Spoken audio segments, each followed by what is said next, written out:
Officers on bike have said, what the chief has said,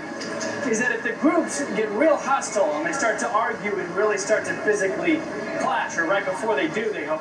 the officers on bike are part of the patrol that will go in quickly, get in between them, and in fact, they can hold up their bikes and try to keep them away from each other. They have a lot of tactics they're prepared to use, Tim. Because, and I asked that question, Jacob, we all saw what happened, for example, in San Jose, California, where Trump rally was there, and that was one of those moments outside of Chicago, too,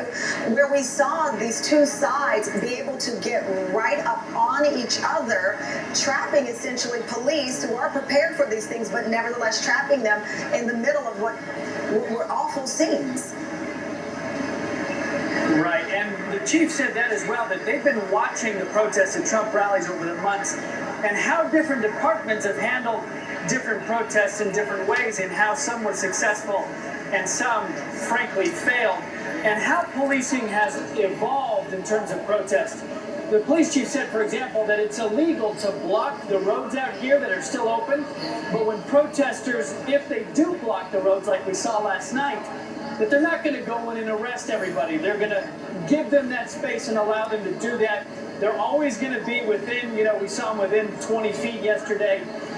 and just